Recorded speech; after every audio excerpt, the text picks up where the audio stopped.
Bonjour à tous et bienvenue sur boursicoté.com pour cette nouvelle analyse technique du CAC 40 en point matinal avec une hausse donc qui se poursuit et malgré des résultats jugés mauvais puisqu'en décélération du côté de Google et du côté de Microsoft, eh bien on a eu une phase de temporisation hier mais qui ne remet pas en cause la dynamique haussière que nous avons actuellement sur le CAC 40. Sur cette unité de temps 4 heures, on peut constater ici que l'on est toujours au contact de la bande de Bollinger supérieure. Donc suite à la cassure de la zone des 6137 et de la zone des 6240 hier, eh bien on confirme avec donc un retour sur cette zone des 6240 comme zone de support, puisqu'actuellement on a marqué un plus bas à 6238,65 et donc on continue ici à venir inscrire de nouveaux plus hauts significatifs. On a déjà inscrit un nouveau plus haut dès ce matin. Du point de vue des indicateurs techniques, eh bien, nous sommes dans une configuration donc de poursuite du mouvement haussier. On voit ici au niveau des histogrammes du MACD que nous en sommes qu'au début de la dynamique et donc qu'il n'y a absolument aucune configuration d'excès. Le RSI monte ici en zone de surachat. On n'a pas de divergence, hein. On peut voir déjà qu'on a déjà marqué un nouveau plus haut sur l'indicateur par rapport au précédent. Donc la dynamique et la tendance ici semblent relativement saines du point de vue des indicateurs. Il faudra confirmer avec les volumes. Les volumes constatés hier soir se sont révélés supérieurs à la moyenne. Donc on est ici dans une vraie accélération nourrie de volume. Et donc clairement, d'un point de vue technique, eh bien, on va surveiller ici cette zone des 6240 aujourd'hui, avec comme objectif potentiel, eh bien, la zone ici des 6340, voire le niveau moyen terme ici, mais ça sera pour certainement la fin de la semaine, si on reste sur ce rythme, la zone des 6400 points. Alors, au niveau des valeurs, le palmarès est toujours plutôt haussier, même si on a quelques baisses. Alors, au niveau des plus fortes hausses, on retrouve Alstom, Thales, Safran, Legrand SA et Vinci. Donc, toutes ces valeurs gagnent plus de 1%. On est même à 2,5 pour Alstom. Au niveau des plus fortes baisses, alors on a Michelin qui perd 3,60% au moment où j'effectue cette analyse, Dassault Systèmes, ST Micro, Publicis Group et Vivendi qui relâchent un petit peu, donc on est dans le rouge au niveau de ces valeurs. Donc, d'un point de vue technique, alors, comme je vous l'ai dit, 6240 points, tant que cette zone ici reste support, on est sur une dynamique forte. On pourra avoir ici une rupture de cette zone et un retour sur la zone ici des 6137 points.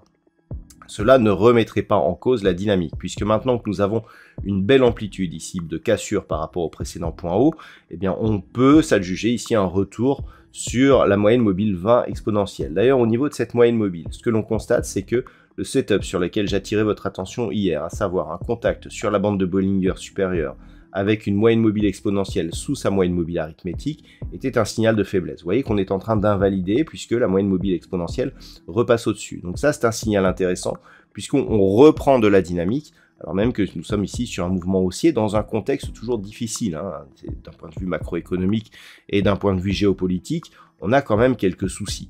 Donc, tant que l'on est ici sur cette configuration, et je dirais même avec malgré les chiffres de Google hier, le fait que l'on ait ici cette poursuite de mouvement haussier est plutôt bon signe. On est dans une espèce de spéculation autour de la hausse des taux donc qui interviendra sur la BCE et surtout sur la Fed la semaine prochaine. Attention, on a déjà eu ce genre de configuration et on a pu mesurer la déception. Donc, 6137, 6240, on reste haussier, objectif 6340 et 6400 points. Par contre, sous ici 6137, donc contact éventuel avec la moyenne mobile 20 exponentielle, la zone des 6035 nous donnerait un signal d'affaiblissement net de cette dynamique haussière, mais sans retournement. Il y aurait retournement à partir du moment où on viendrait chercher ici cette zone de point bas qui se situe à 5953 points. Voilà donc ce que l'on peut dire sur cette configuration d'un point de vue technique pour ce matin. D'un point de vue macroéconomique, alors on a eu les chiffres de l'inflation trimestrielle en Australie qui s'est révélé supérieur à ce qui était attendu, donc on reste dans dans un contexte où l'inflation mondiale reste forte.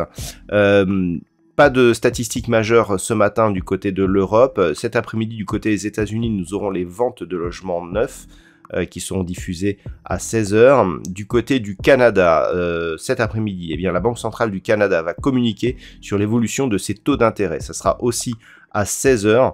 On attend donc une variation de ces taux, qui pourra être suivi aussi par les investisseurs, vu que les taux d'intérêt des banques centrales sont vraiment au cœur des préoccupations actuellement. Et puis à 16h30, du côté des États-Unis, nous aurons les stocks de pétrole brut. Voilà, et puis à 17 h, nous aurons une conférence de presse de la Banque centrale du Canada. Voilà donc pour aujourd'hui, je vous souhaite de passer une bonne séance. Je vous rappelle qu'on se retrouve à 10h30 et 11h30 sur BFM Business ou dès ce soir pour toutes les autres analyses techniques du site boursicoté.com.